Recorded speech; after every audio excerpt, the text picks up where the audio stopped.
Pepsi Prebiotic Cola in original and cherry vanilla. That Pepsi taste you love with no artificial sweeteners and 3 grams of prebiotic fiber. Pepsi Prebiotic Cola. Unbelievably Pepsi. This episode is brought to you by Indeed. Stop waiting around for the perfect candidate. Instead, use Indeed sponsored jobs to find the right people with the right skills fast. It's a simple way to make sure your listing is the first candidates see. According to Indeed data, sponsored jobs have 4 times more applicants than non-sponsored jobs. So go build your dream team today with Indeed. Get a $75 sponsored job credit at Indeed.com/podcast. Terms and conditions apply. Can you fly this plane and land it? Surely you can't be serious. I am serious. And don't call me Shirley.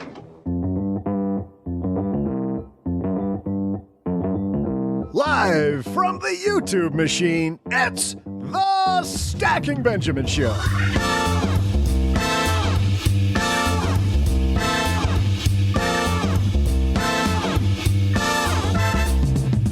I'm Joe's mom's neighbor, Doug, and are you eating escargot right now? Well, I hope to God your napkin is in your lap with the crease toward you. We're talking about etiquette today, so while Joe is shoving Cheez-Its in his pie hole like a toddler, the rest of us are trying to refine ourselves. Today, to help us class it up in here, we welcome the woman who makes the rest of us look like barbarians from Afford Anything, Paula Pant. And here with us today, we also welcome the man who taught etiquette to the Queen of England from LenPenzo.com, Ozzy Osbourne. It's just Len Penzo, and no table setting would be complete without a man who will delight you with his curtsy and steal your heart with his style and panache. It's OG. And since today is Barry Manilow's birthday, you better bet I'm going to be back with some Barry Manilow trivia. And now, a guy who knows to always use the fork that he just licked clean, it's Joe Saul-Sehy. Hey everybody, happy Friday to you. I am Joe Saul-Sehy, Average Joe Money on Twitter. And Doug, just before we start, it's escargot. Escargot. Dude, what? No, okay, but that's ridiculous. Look, you're right twice a day, but this ain't one of those times, Joe. There's a T at the end of that word. It's right there. It is. Why would you put it there if you're not supposed to pronounce it? It is. Very good point. However, in this case, it is escargot. Yeah. But we're not here to debate that. We're here to talk etiquette. We're going to talk about money etiquette and maybe even how good etiquette might be able to land you a better job, maybe able to help you more money, or does it? Does it really matter as much as we think that it does? And here across the card table from me, the gentleman who is all about the etiquette on a Friday, the etiquette of making sure you leave by 5 p.m. Duh. It's Mr. OG. How are you, man? Oh, well, we blew that one, didn't we? Because it's past 5 p.m. on a Friday? It's just about. Yeah. Well, the good news is you're going to be on time and a half on this one, which is good, right? I'll trade that for my Friday night. Thanks. Deal. And the person where it's Friday night, no matter what party she's at, it's Miss Paula Pant is here with us. How are you? I am great. You know, with the right attitude, it is Friday night, 24/7, 365. What's that thing? You know, I actually hate this phrase, Paula, the one that says that you never work a day in your life if you love your job. Like, doesn't that kind of make you want to? Yeah. Well, I think it's a bunch of baloney. It's, this is something you and I have talked about before. Your life is a picture, but each day is a pixel. And any one given pixel is not necessarily that interesting. So no matter what you're doing, I mean, you could have the best job in the world, but, sometimes you're just a pixel. Like every hour, every day is just a pixel of it. Or to stay with our analogy, it is a party, as you mentioned earlier, but it might be a bad party or just an okay party, not the world's best party. Right. Or it might be that lag time in the party where like everyone's talking to everybody else and you're kind of awkwardly standing around and, so not every moment at a party is great. Like Doug does during these shows, just awkwardly sits there while we're hanging out doing intros. Mr. Len Penzo is here deep under Los Angeles. How are you, my friend? I'm doing great. I'm afraid now that we're doing this YouTube thing, everybody can actually see inside my bunker. And if I'm not careful, they can probably see that the bunker has windows. So is that why you zoomed in so close and put your face so close to the mic? puts camera. that chair right up next to it. Like, is your head really that big, or is that just the camera adding 15 pounds? Such a fun day. By the way, if you want to come hang out with us while we make these shows, we are making them just for the summer. Going to have a summer of fun. So join us on Mondays. It's always fun talking about Friday on a Monday here, but join us on YouTube at the Stacky Benjamins page. Generally, it's 5 p.m. Eastern. We're a little late today because I had to get to my current location, but we got everybody here in this location. We got OG here. We got Doug. We got Paula. We got Len. So let's get this party started. But first, well, there's nothing that relieves stress more when you have had a long day, you are completely fried, and you're thinking to yourself, maybe I'll just go out to dinner. But then you think about all those calories, all that money out of your wallet, and then you realize that you can eat healthy because you found Factor. Factor is ready in 2 minutes. Factor shops, preps, cooks, and delivers straight to your door, so you have more time for everything you love this spring, and you don't have to worry about eating healthy and going outside your budget because you've got the food sitting there in the fridge that you had pre-planned. What is Factor? Well, Factor has meals built around your goals, whether that's weight loss, overall nutrition, more protein, or GLP-1 support for strength and workout recovery. Check out Factor's Muscle Pro collection. Every meal is crafted with functional ingredients, lean proteins, colorful veggies, whole foods, and healthy fats. Factor bans 175 plus ingredients. No artificial colors or sweeteners, no high fructose corn syrup, no refined seed oils, just nutrient-dense foods. It's fresh, never frozen, over 100 rotating weekly meals, including globally inspired flavors like Mediterranean and Asian. So there's always something new to look forward to. I use Factor. I think you're going to love it too. Head to factormeals.com/SB50off, stackers, and use code SB50off, and you're going to get 50% off and free daily greens per box with new subscriptions only while supplies last until 9/27/2026. Well, running a small business, as you may know, like I do, it is super fun, but it can also be very tough. And when it's time to get a loan, it can feel impossible to find the lender that you actually trust. Big banks say no. The internet, well, that's full of sketchy offers with sky-high rates and fine print you can barely read. Whether you need help covering payroll, managing cash flow, or investing in growth, you deserve better. And that's why I recommend the small business marketplace Fundera, which is powered by NerdWallet. It's a free, easy-to-use platform. It lets you compare real financing offers from trusted lenders, and it's all in one place. And what I like is that you don't need perfect credit to get started. There's no spam. There's no bait and switch. Just personalized options that fit your business needs. Nothing I like better than a place that treats me the way that they would want to be treated. Using Fundera is a super way to quickly compare options and make your best funding move the way any great business owner would. Here's the best part, though. For a limited time, when you visit nerdwallet.com/SB and fill out the no obligation form, you're going to get VIP treatment and talk with a real person who knows all the ins and outs of small business lending. And you can tell them specifically what you're looking for. They can tell you specifically which options you should probably consider most. Don't risk your business on unreliable lenders. Go to nerdwallet.com/SB to learn more and find the funding you deserve. Fundera Inc., NMLS ID number 1240038. Now we can get this party started. Hello, darlings. And now it's time for your favorite part of the show, our Stacking Benjamin's headlines. Today's piece comes to us from the very hard-hitting website, myrecipes.com. It's where Paula Pant goes for all of her hard-hitting finance topics. Isn't this like the secret to afford anything is myrecipes.com? Actually, I do have to say, I own the domain NepaleseRecipes.com, so I'm a little disappointed that you didn't choose that one. That being said, I only own the domain. I haven't actually developed it out, so it's literally just a blank domain right now. That's what I was going to ask. How many drunken domain bit buying parties have you had, Paula? quite a few. I also own gothugs.com, which, depending on how you read it, could spell got hugs. God. It's an either or website, or it could be both, depending It's on like when I tried to get the OG on Twitter and I kept on searching for it and it just came up with a guy named Theo G. You know, doesn't Rick Edelman has that same thing with his website, right? He always advertises he goes rickedelman.com or ricedelman.com. Rice Delman. Yeah. Because he spells Rick like a nincompoop. Yeah. He forgot the K. Or his parents did anyway. All Didn't love Ricks him that spell your enough. name with RIC, send your hate mail to og@stackingbenjamins.com.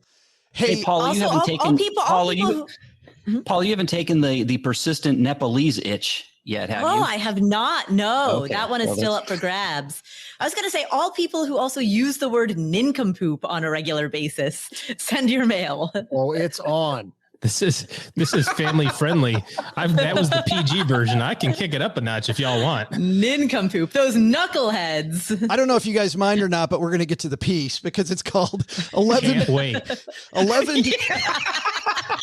We've tried on this to all delay day. for as long as possible. All day I've been thinking, yes.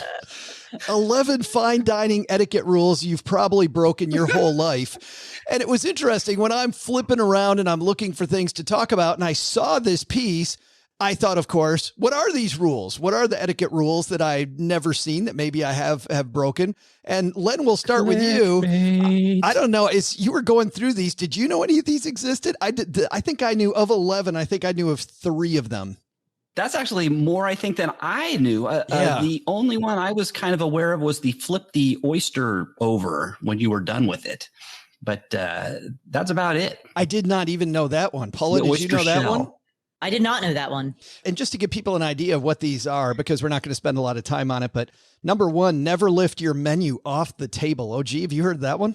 Yes, I know that. You do know that. Now, where do you learn that from? Where did you get that from? I don't remember. Honestly, there's a book called Emily Post's Guide to Etiquette. It's a small read. I've studied it. Well, did you seriously? I mean, I have. Yes. Well, and it is funny because just to tell people what's going on here, OG said ahead of time, he's like, what does that have to do with money? And as we were discussing the fact we were going to talk about this piece, I got to tell you guys that when I was at a dinner, as we were going around the country deciding where we were going to live next, Cheryl, for her profession, as part of the interview process, we had to go to dinners at each of these places with the other people she was going to work with. And I have to tell you, knowing a little bit about etiquette really, really helped because of the fact that I knew that was the only part of the interview they were going to have with me.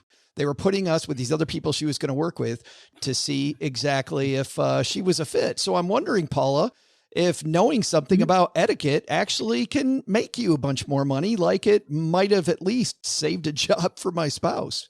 I think if you know the same basics that everybody else knows, like put your napkin in your lap, use the silverware from the outside moving inside, that sort of thing.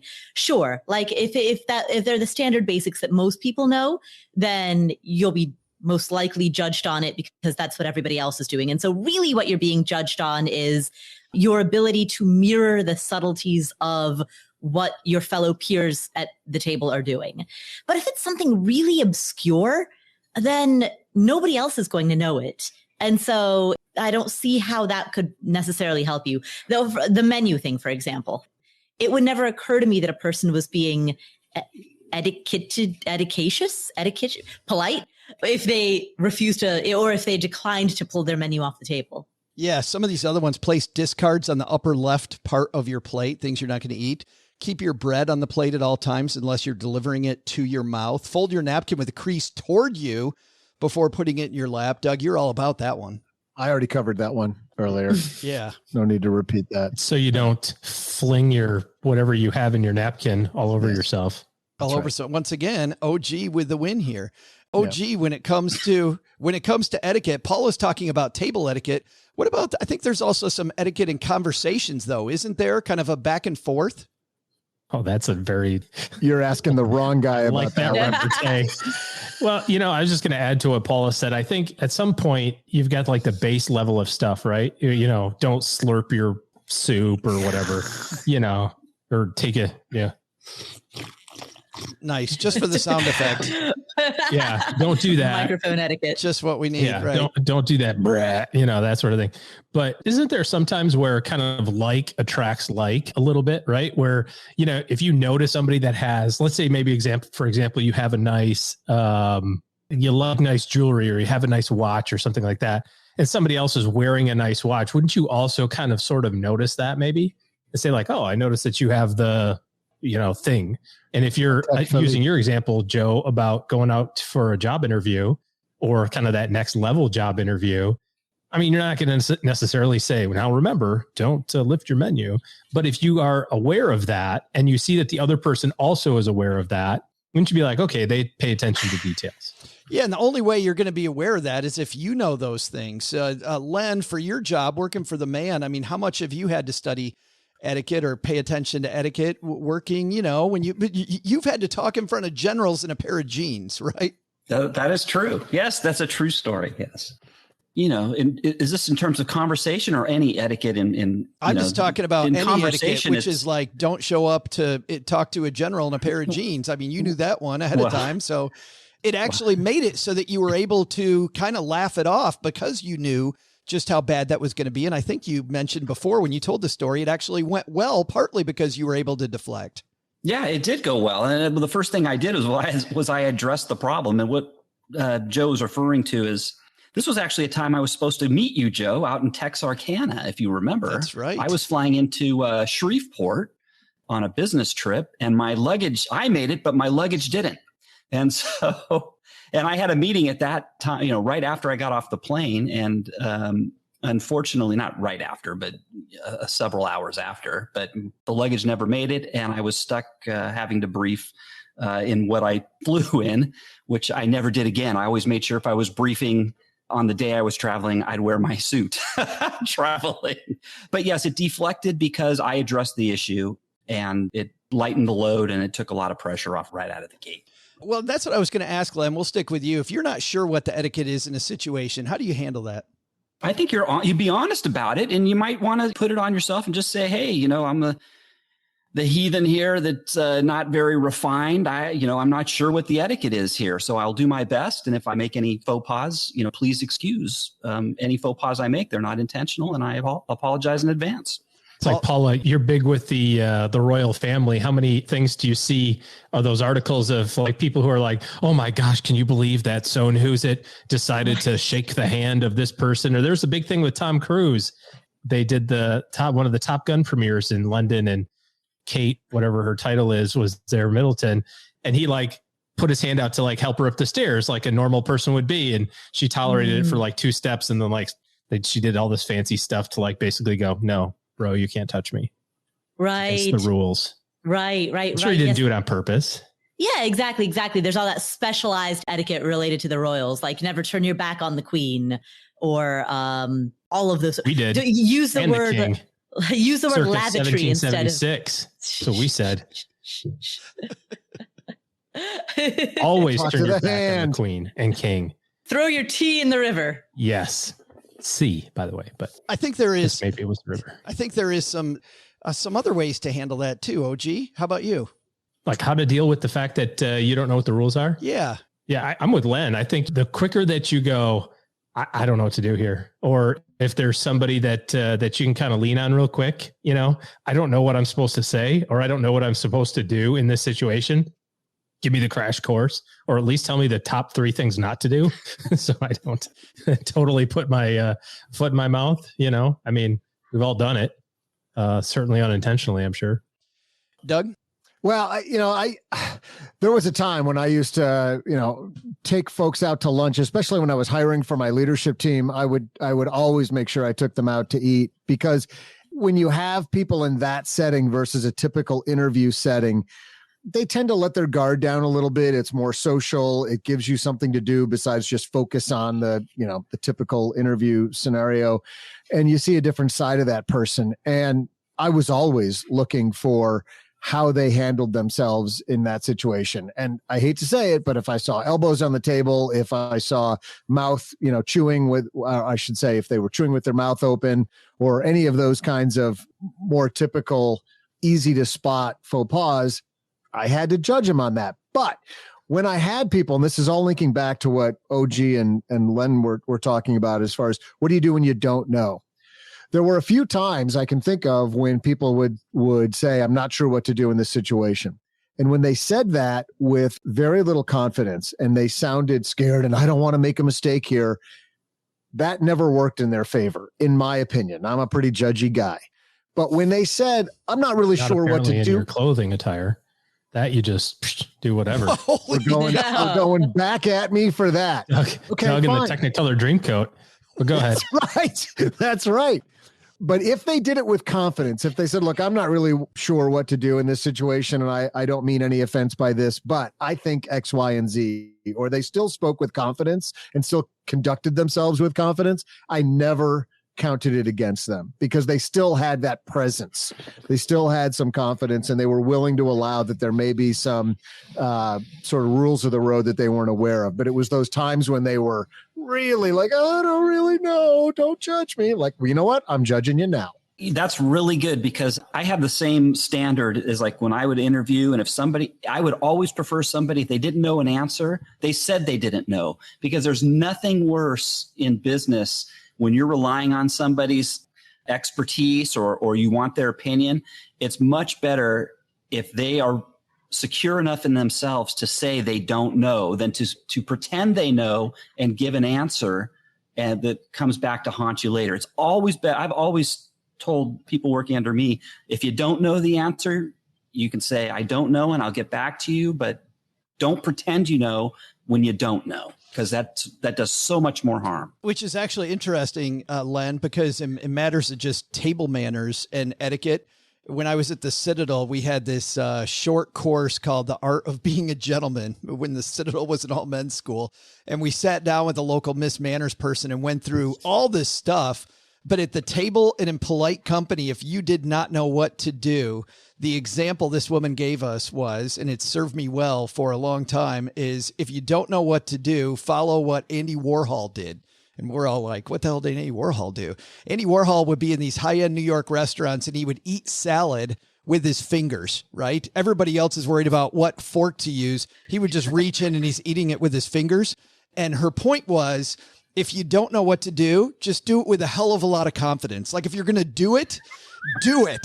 Just do it. And maybe some people will notice, maybe they won't. But, you know, if it's not going to kill you, I can see how in your job, you know, don't fake it. Just say, hey, I'm not sure if this is the right thing or not. But I think at the table, if you don't know which fork to use, man, grab it and go.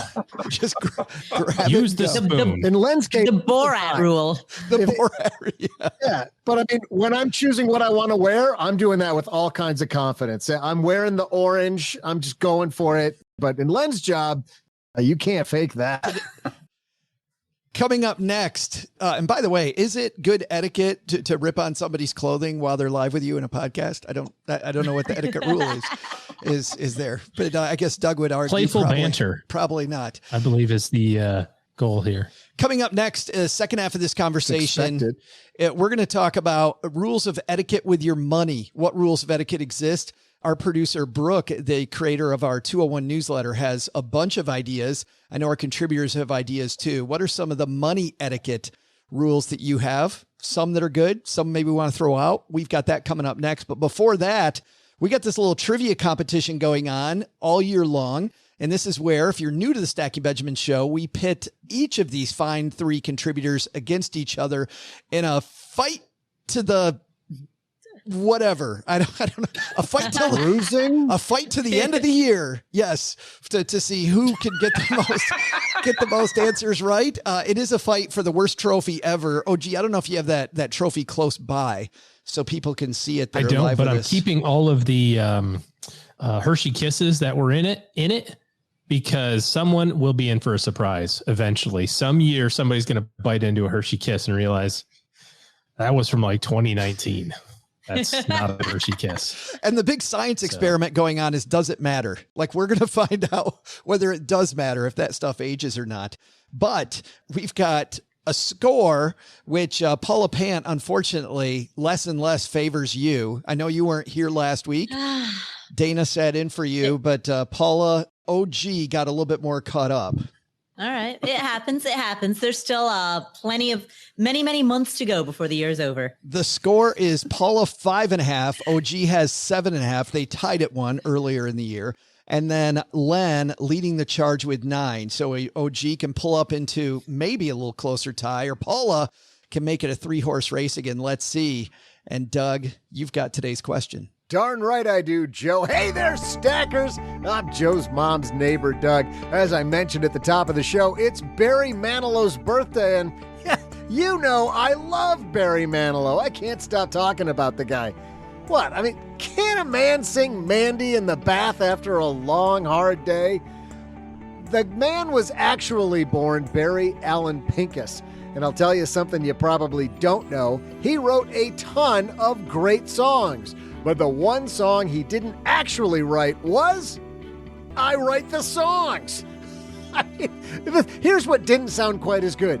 I wrote most of the songs that make the old people sing. It just doesn't have that same kind of, But one of his biggest hits was Copacabana. Copacabana is not only a really fun word to say. See, you're saying it right now, and you're realizing it's fun. It's also a famous beach in Rio de Janeiro. That's where Manilow got the idea for the title, but the song is really about the famous Copacabana nightclub in New York City. Manilow frequented it in the 60s, but my question is, what year did the nightclub open? I'll be back with the answer after I merengue and do the cha-cha-cha. All right. The Copacabana, the hottest spot north of Havana, Len Penzo. When did the Copacabana open? I'm sure every time you go to New York City, didn't you go to the Copa? I think the Copa is long closed now, isn't it? Anybody know? Copa. You got me. Copa, I would assume so. Copa, if you're still open and you want to sponsor the show so people know you're open, send an email to joe@stackingbenjamins.com. But Len, what year did the Copacabana open? I have, again, this is the one in Rio, right? The one in New York City. New York City. Are you listening at all? New York City. New York City, Copacabana. My goodness. I don't think they had that kind of stuff in the 1800s.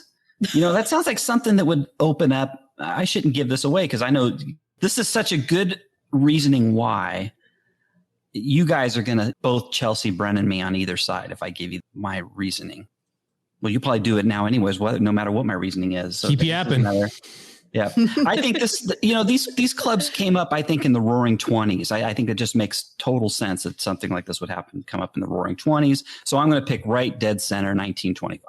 1925. By the way, OK Now, IK Now tells us on YouTube that it's open. I just went in TripAdvisor and it is open. Seriously, dude?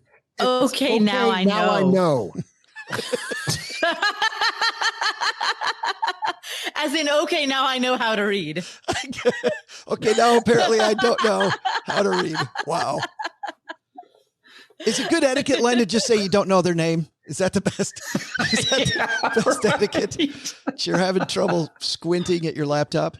All right. What year did you say? 1925? Yeah. All right. OG, what do you think about that one? Yeah, I was going down the same path. Roaring 20s. Grandma's birthday year, 1923. 23 undercuts them a little low. So Paula. All right. I'm Chelsea Brennaning for 1926. I knew it. And that's the way Len gets the love blanket right between OG and Paula. Yeah. Nice job. We would love to tell you who won this thing, but we don't play that way. We will be right back. In business, there is no room for guesswork. Every shipment matters. Every deadline counts. And when you're trying to keep operations running smoothly, the last thing you need is uncertainty. That's why reliability is at the core of USPS Ground Advantage. From the moment your package is first scanned in, it moves through a secure nationwide network, aiding in a timely and accurate delivery. You get near real-time tracking so you can keep up with your shipments. And with affordable upfront pricing, there are no hidden fees or surprise surcharges to throw off your cost sheets. It all adds up to predictable deliveries you can depend on, because knowing your logistics are handled lets you focus on everything else, your customers, your team, and the future you're building. Visit USPS.com/Ground Advantage to start shipping with confidence. USPS Ground Advantage. We mean business.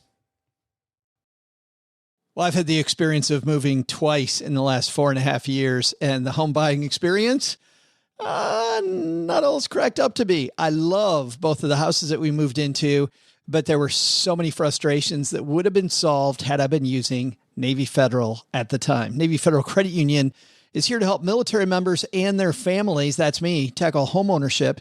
They offer mortgage options with 0 down payments, so you don't need to wait years to save. They offer mortgage options that don't require private mortgage insurance, so you'll save money each month. Members save $2,500 on average when they choose Navy Federal for their mortgage. With resources like Realty Plus, you can get an experienced real estate agent. They're a top VA home lender. You can learn more at NavyFederal.org. Insured by NCUA, Equal Housing Lender.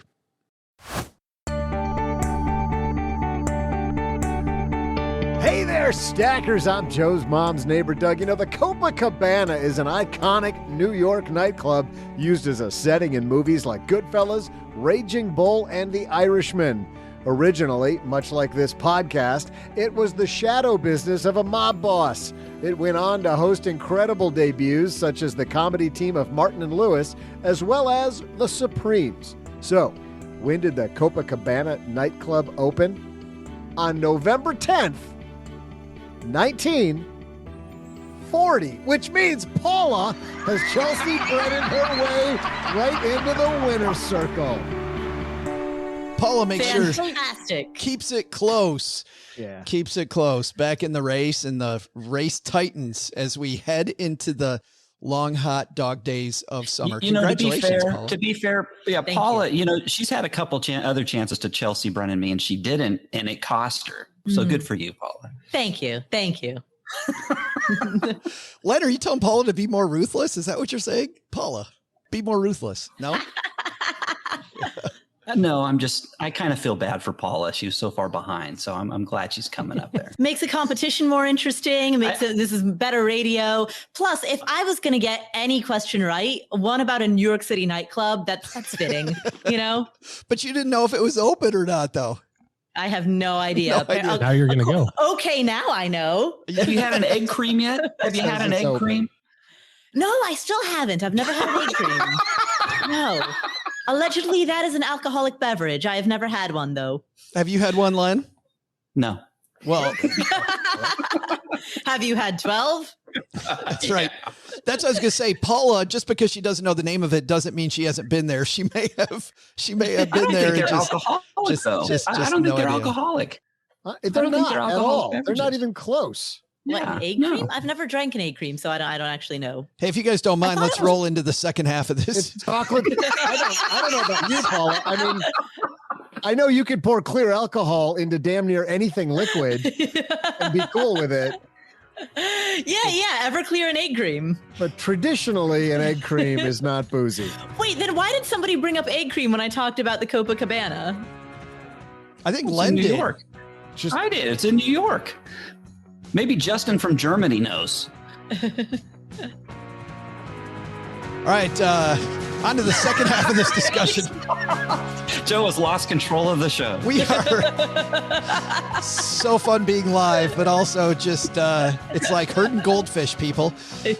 We got a great second half. We're going to talk about money and etiquette, and this half of the show sponsored by Magnify Money. Doug, what happens when you go to magnifymoney.com using our link, stackingbenjamins.com/magnifymoney? Oh my God, Joe. I don't know. Do I finally find an eggshell finish for my bedroom that I've been looking for years? You may. That would be a nice side hustle for them if people want that. Plus all the best things that are not at brick and mortar banks, like savings accounts, checking accounts, 92% of all the online banking options available, ranked head-to-head at magnifymoney.com. Go to stackingbenjamins.com/magnifymoney. Good time to do that, by the way. Interest rates changing very quickly. Time to maybe reassess what you're doing with your online banking. Here in the second half, I want to throw away table etiquette And I want to talk instead about etiquette with your money. There any etiquette rules that you can think of? Len, let's start with you again. Any etiquette rules with your money that you can think of, which either is a great rule to remember for people out there listening, or a rule that maybe should be thrown away? Yeah. For example, let's say you've got a party that you're at work that you throw for somebody, and you got to get a gift. It would be wise to consider everybody's budget before, you say, hey, let's all chip in, and let's all chip in, say $20 or $100 or whatever, or $50. You got to pick a number that's equivalent to everybody's income, not just like your boss's boss or you've got to be considerate of everybody's income before you set that number that they've got to chip in for. I'm glad that you said that, because I remember an early job I had in college. And our boss, the general manager of this place I worked, Len, super, super wealthy dude, and set the bar at like $50. And he wasn't paying me much over minimum wage. And I had to go find a gift for somebody I didn't care about that cost $50. And I remember going to him, and he's like, what, you can't afford $50, can't you? I'm like, you don't pay me anything. Like, you crazy? Right. Hey, well, then that's a good opportunity to ask for a raise right there, right? There you go. Pay me more, and let's make it $100. There's your opening. Absolutely. Yeah. Paula, etiquette around gifts? I would say not so much around gifts, but around like the example was if it's a party or a potluck or somebody's birthday, like if someone invites you over, to a house party or something like that, like ask what you can bring. Offer to bring a bottle of wine, offer to bring a bag of chips or some pretzel, a bag of, something that you can contribute to the overall gathering. I like that. I remember that's a big piece of etiquette. Remember when Jeff was here a couple of weeks ago, Jeff was talking about, he's always the paper plates and utensils guy. Like, because he doesn't cook, but he's like, we always need something. Yeah. So show up at the door with everybody, something. I brought the napkins. Yeah, absolutely. Is there something though, OG, when you throw a party at your house, you got a cookout at your house or whatever, somebody brings something, you're like, you brought that? Is there something that's unacceptable to bring? Or are you just happy that people chipped in?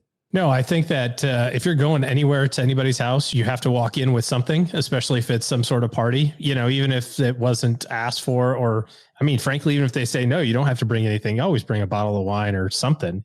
I try to make it a point that if you brought something, we're going to use it that day. It's like, oh, you brought a bottle of wine. You must think this is good. Let's crack it open. You brought cookies. All right, we're going to set them out, even if we already had dessert planned. There's a reason why you brought that stuff. Maybe you're just trying to get it out of your closet, but which is fine. A little re-gift going on. Yeah, that's fine. So let's get it going.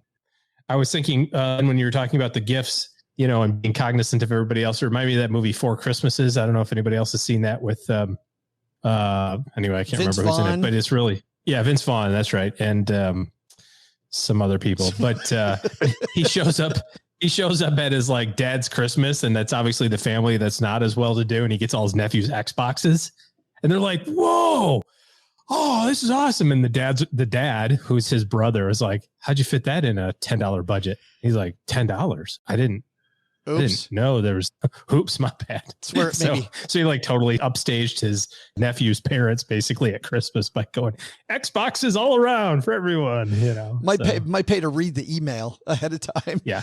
Before you show up. But that's another annoying thing. We had this go on in our family about like the gift thing. Like we'd all have this like, it's the same deal, like $25 gift cards. And I'm like, I'm not doing that. I'm not going to give you a $25 gift card so you can turn around and give me a $25 gift card so that I can turn around and give mom a $25 gift card so she can give me a $25 gift card. Let's just get together and just have fun. If you need a $25 gift card for something, I'll just get that for you. But I don't need one back. Let's not play the shuffle gift card game. Yeah. Rather irritating. Why don't we each buy ourselves the gift card we want the most? And we'll open it and we'll all pretend like we're surprised by the gift we gave ourselves. Or lottery tickets. We used to do that where we'd all show up with like, whatever, $20 worth of lottery tickets in any denomination you wanted to get. It all went in the pot and then you draw them out as, you just go around and draw it out. And, cool. Sometimes I like that one. Sometimes you'd get, you'd be like, all right, I'm taking a $5 one. So pass me for the next 5 rounds, or whatever. So let's talk about the check at dinner. Brooke, who writes our 201, has some feelings about restaurants. You're out with a group of people, Len, and it comes time for the check. etiquette around the check. Don't you hate it when you go to the restaurant, you're with 10 or 12 or 15 people, a big group, and you have, say, the salad, and then all people all around you had the filet mignon and the oysters, Rockefeller, and they've loaded up on the alcohol, and you're drinking a Coke. Then at the end, like the one guy gets the check. He says, "Let's split it down the middle. Let's split it down the middle." You got to be cognizant of those. That really puts the people who have the salad and the Coke in a really bad position. Makes them look bad if they speak up. So that don't to me, be that's such a terrible. party pooper. Get some red meat Exactly. and wine and oysters in your exactly. body every so often, for crying out loud. Yeah, OG solves that. OG solves that very quickly. Stop doing that. Jump on board. Stop doing that. Don't be the wet blanket at dinner. I'll do the tomahawk ribeyes. What are you going to have, Len? I'll have the Caesar, no croutons or dressing, please. So basically just lettuce and ice water. Hold the ice. And Remind me like, not to go to a group function with you, OG. No, you want to come to group functions with me. That's the point. Why? So he can subsidize your dinner? Salad. Yes, I would totally subsidize Len's dinner. Len, that happened to me last summer, and I learned quickly. But last summer, I went out to dinner with like 10 multimillionaires, and I don't mean like multi-millionaires. And I ordered light because I wasn't sure how we were going to handle the bill. And my appetizer and a burger cost me $165 for an appetizer and a burger. But you got to hang out with a whole bunch of cool rich people. Everybody else was ordering just bottles of this and bottles of that and all this. I'm like, I just got forked royally. So yesterday, are you telling me they split the tab? These are all multi. Not one of them said, "Here, I'll pick it up, Joe. I'll pick it up."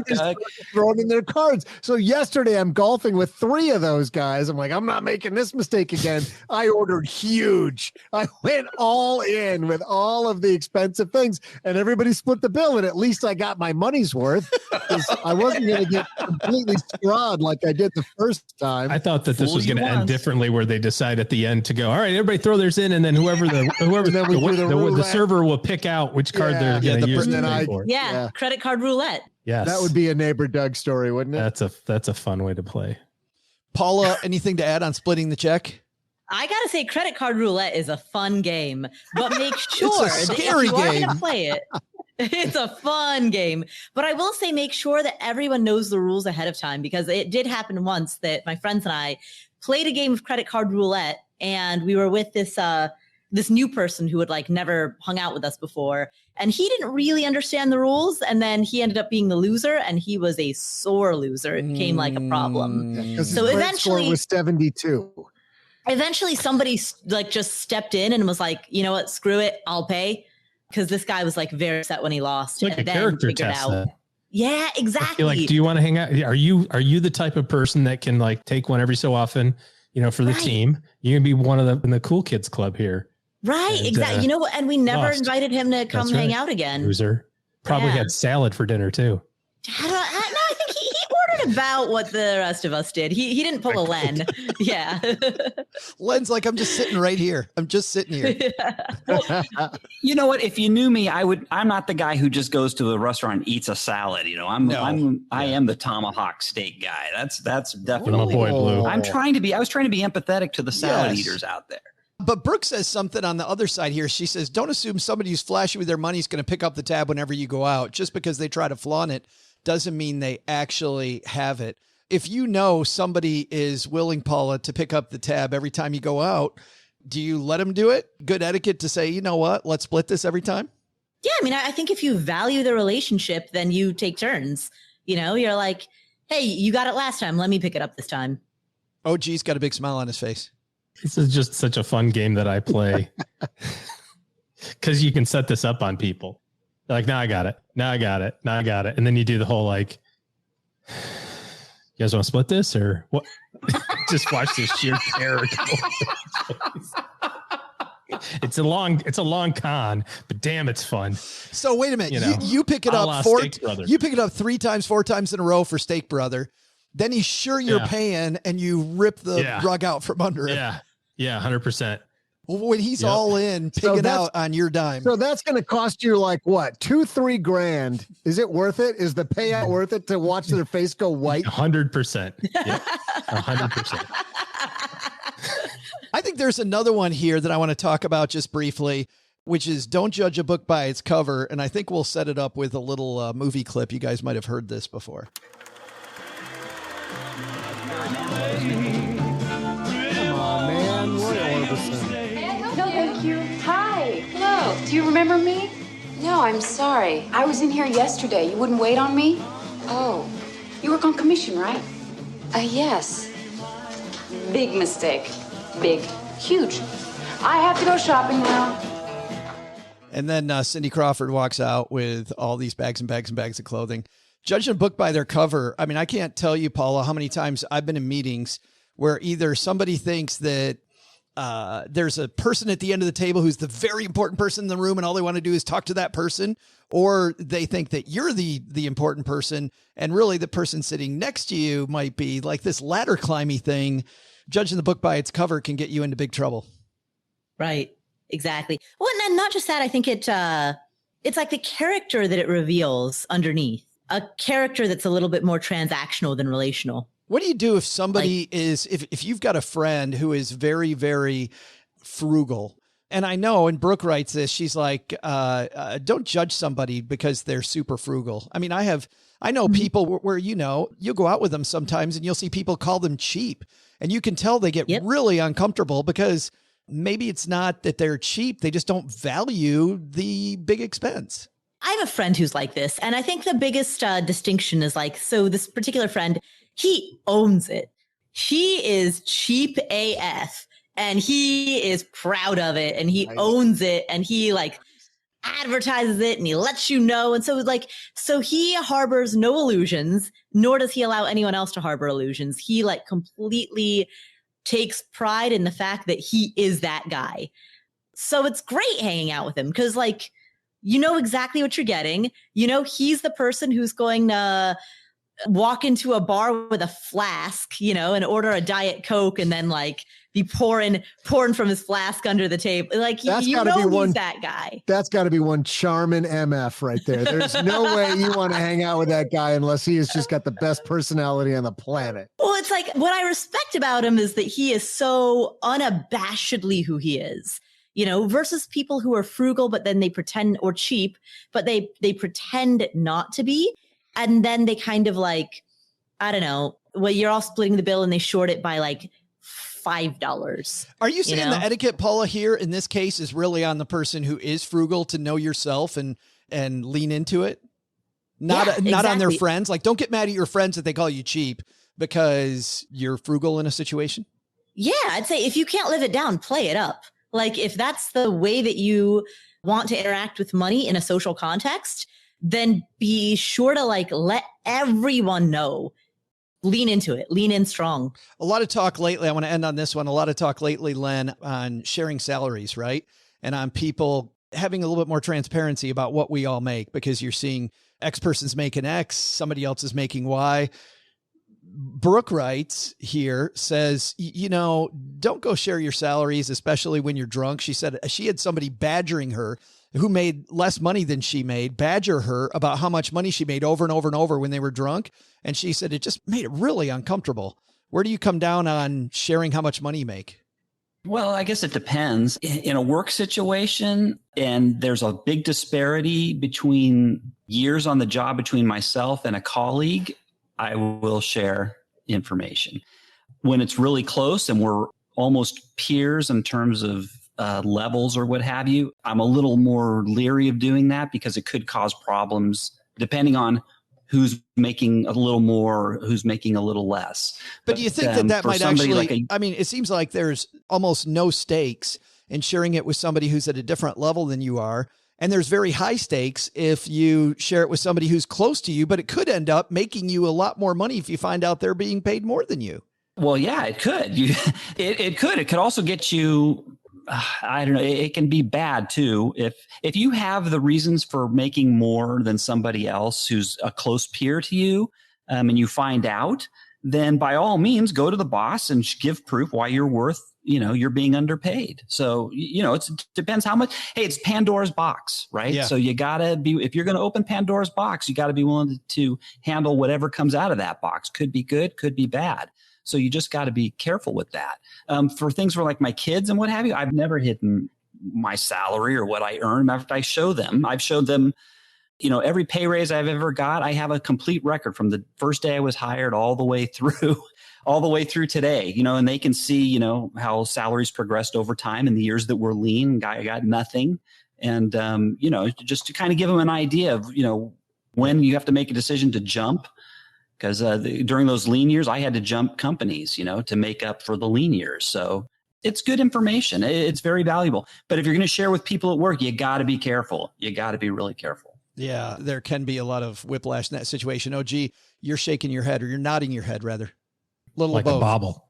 Like a bobblehead. Joe, when we were working at American Express, I had a mentor who was, a couple levels above me. And I think this is what Len was getting to. And earlier in our careers, it was much more of a sales organization.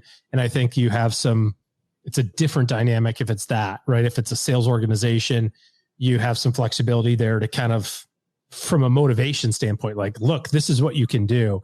But I have this very distinct memory of a guy that I worked for. His wife would go out of town every so often, and then he'd get to have the boys over. We'd have bottles of wine and smoke cigars and go to the steakhouse and, do all that stuff. And one time we were at this restaurant, and to your point, Len was, probably a bottle and a half of wine into it and had the Neptune platter of seafood tower of stuff, all that stuff. And he reaches into his pocket and he's kind of, a little tipsy, and he kind of has this little teeny tiny piece of paper, and he starts unfolding it, and he shows it to the entire table. He goes, look at this. And it was a check for like $27,000. And he goes, I get one of these every month. And he like crumpled it back up and like stuffed it back in his pocket. And he's got his calculator. I didn't need to calculate it. I could do the math in my head. But the guy was several levels, above where we were. And he was talking to your point, talking to people who were like way, way, way below him, and using it much more as a motivation factor. Right. And I think that when you're in the salary world and you're saying, like, if you told somebody that makes $50,000 that you made $60,000 and they're at the same level, they might get pretty ticked off about that. Cause that's at $10,000 is like a known quantity. But if you tell somebody who makes $50,000, if you're like, the senior management, you go, I made 500,000, that's like an incomprehensible sub. Yeah. You could say 500,000, 500 million. It's just, it doesn't even matter. It's such a big number that there's not, like you said, Joe, not as much risk to say that. But I think that you've got to, if you're going to do something like that, you better have a whole story that goes with it, because you can't just say like, well, I made $380,000 last year. Speaking of having the story right, I had the story wrong from Brooke. Brooke actually wrote it in the comments that it wasn't a work colleague. She said she agrees that's different. It was a neighbor. And I believe now, Brooke, that how annoying, you're at a neighborhood cookout and your neighbor is hammering you for the amount of money you make. We had that exact same thing happen. Did you really? I was telling Doug this story before. We were at a dinner for Valentine's Day here locally with a whole bunch of friends. And I had recently had some stuff go on, in my personal life that caused me to write a big check. Then the wife of the person that I was talking to was kind of like, oh, so how much was that check that you wrote? And I'm like, oh, it was a lot of money. And it's, she's like, well, how much was it? And I'm like, yeah, it was a lot. It was a big number, beep, boop, bop, leave me alone. You don't want to know. And then finally she goes, no, seriously, how much was it? And I go, and I whip the number out, and she goes, oh. And her husband looks at her and he goes, can you be done now? It just got to the point where I was like, all right, it just is what it is now. Like, it was very, very, very awkward. I would do that to if my neighbors asked, I would tell them, because I live way below my means. So you know what? Maybe they'll learn something from it, because I'm sure I have neighbors who are living way above their means. And if they have the audacity to ask me straight out, I'm going to tell them. Maybe there's a lesson there for them. I don't know, but the lesson was don't ask dumb questions at dinner when you've had a bottle. This is why everybody likes having me as a neighbor, because I'm below everybody's means. I make more mentally and emotionally than anything, yes. But yes, financially you're up there. that's a great place to leave this discussion on etiquette. Don't be that woman at OG's house. Don't be that guy. Don't be that person. The moral of that story. That is the worst. I don't even understand why you would just continue on that path. Like, really? You could totally read it too. Like the whole table was like, ixnay on the like I'm like, oh, it's fine. Well, anyway, so what do you guys think about the Cowboys last year? Like, I was trying to get out of it like a million times. Yeah. And like, so how much was it? It's okay. We're all friends. And I'm like, we're not like this, friends. I will tell you. You're not going to want to hear this. You're wrong. I know.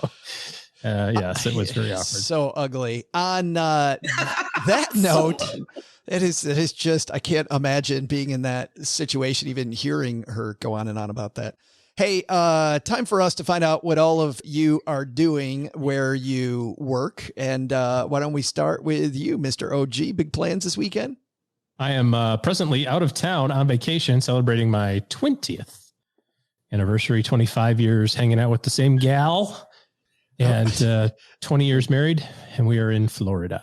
I thought when he was talking about his 20th, I was like, are you celebrating your 20th birthday for like the 27th time or 20th anniversary, something? Sir? Yes, thank you very much. Gotcha. All right. Quarter century. I've snookered her for she's well over half her life. Someday she's going to catch on. Someday. Len, he's not too far off, it seems sometimes. Len, how about you? What's going on at lenpenzo.com?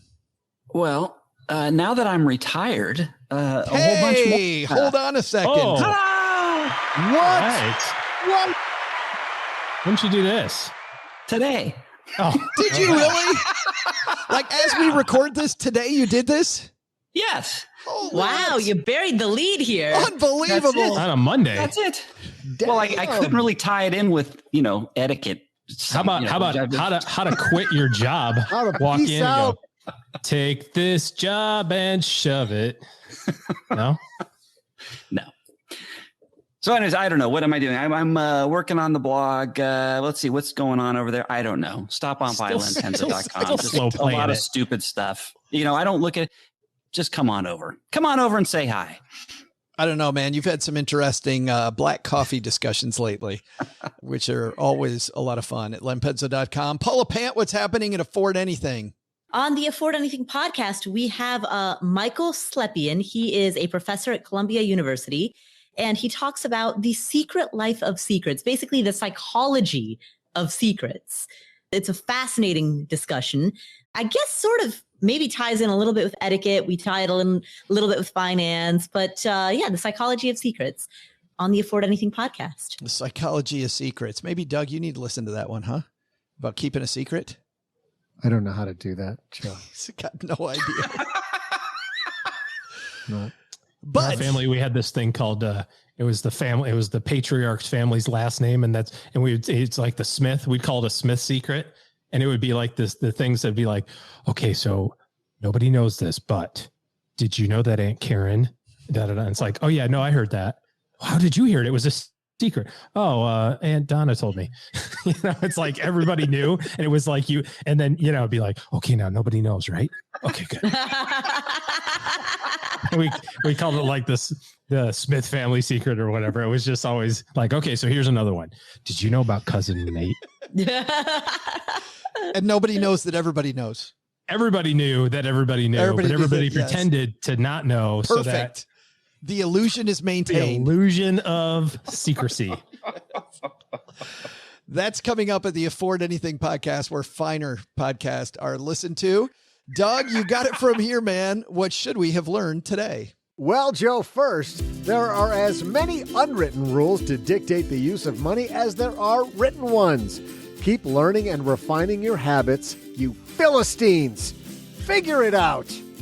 Second, if you're looking for the ultimate egg cream recipe, just ask Paula. I mean, that woman can work magic with a Capri Sun and some cough syrup. But the big lesson? I knew we shouldn't have started the show with a mob boss as a backer. I mean, geez, Joe's mom makes Tony Soprano look like Julia Child. I make one late payment. She's got my fingers in a vice and a car battery hooked up to my nipples. Thanks to Paula Pant for joining us today. You'll find her podcast, Afford Anything, wherever you're listening to us today. Thanks to Len Penzo for joining us. You can find Len Penzo at lenpenzo.com/blue jeans. Thanks also to OG. Looking for great financial planning help? Call neighbor Doug. Looking for mostly okay financial help? Head to stackingbenjamins.com/OG for his calendar. This show's the property of SB Podcast LLC, copyright 2022, and is written in part by Paula Pant, who helps writers power their words, their work, and their earning potential with her Powerhouse Writers Coaching Program. Find out more at powerhousewriters.com. Thanks also to our team who made today possible. Karen Repine is our producer. Tina Eichenberg and Gertrude Smith are our social media mavens. And Brooke Miller handles the show notes and our amazing newsletter, The 201. Not only should you not take advice from anybody you're listening to right now, don't take advice from people you don't know. This show is for entertainment purposes only. Before making any financial decisions, speak with a real financial advisor like me. That's it for today. We'll see you back here on Monday on Stacking Benjamins.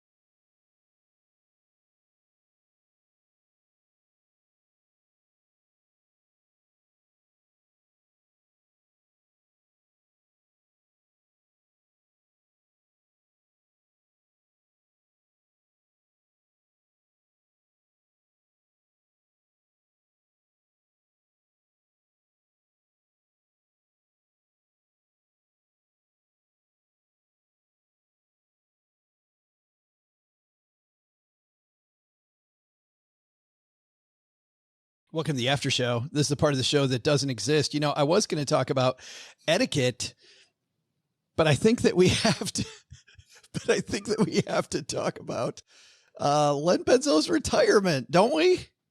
I think we have to talk about that. Yes, Doug. Doug, we were thinking that maybe you'd pontificate about Len's retirement and how great it is. Yes. Oh my God, Len, let's hang out. Tell me, Dougie. Awesome sauce. Ain't nobody telling you what to do except your wife. It's amazing. You got that to look forward to. Every other day, getting worse at a game you spend so much time thinking about. It's amazing. Boy, what could be bad about that? Paula, tips for Len on his new retirement? Well, so you'll find that you will be spending a lot of time at home. Just by virtue of, not going into an office every day. So develop some kind of habits that get you routinely out of the house, because otherwise inertia can kick in and it's easy to just always be at home. Yeah, that's called the bar, Len. So what do you suggest? Yeah, going out. I mean, it could be anything. It could be like a favorite walk that you take, or a favorite bike riding trail, or, something like that, something that gets you kind of out, even if it's not like your normal workout, even if it's just 20 minutes of like, you take a walk to someplace scenic and then you turn around and double back. Could be a favorite rave that you go to every Thursday night at 3 a.m. Yes. Yeah. Could be that, but better to get out of the house earlier in the day, so I guess you have to stay at that rave until sunrise, and then you just never make it home. So then you're out in the morning. So then it works. Everybody at 7 a.m. at the Waffle House knows Uncle Len's name. It's IHOP now. IHOP is a place to be. Is it? I don't go to the IHOP because I'm not sure I speak all the languages. So at the International House of Pancakes. Len, I used to go pick up donuts, every Saturday morning. And the same group of guys would be at that donut shop, old guys, and I'm sure they're obviously retired, but they met there every Saturday morning, real early. They're sitting there talking, having their coffee, eating their donuts, I used to listen to a show, Len, on my commute, Johnny in the Morning on WMVP Chicago. And in the mornings, he would play these bizarre games where people call in, they win trips to, Orlando or wherever. And he played this game called Cop or No Cop for the fifth caller. This woman calls in And she's like, what are the rules? He's like, I can't tell you the rules. You just have to say cop or no cop. And she's like, okay, cop. And then you hear the phone dial and somebody answers, says, Southside Dunkin' Donuts, may I help you? And he's like, yeah, this is Johnny in the morning from WMVP. Is one of Chicagoland's finest there? And they're like, excuse me? Is there a police officer at the donut shop? Yes, there is. You win. Like, You know what's funny is this donut shop I go to, it's 2 doors down is a little mini annex, a police annex for the main city. It was 2 doors down from that donut shop. I bet they have like why do you think they put it there, Len? That's a city planner earning their paycheck right there. It's amazing. Yeah. OG, you got some advice for Uncle Len as he retires? I do.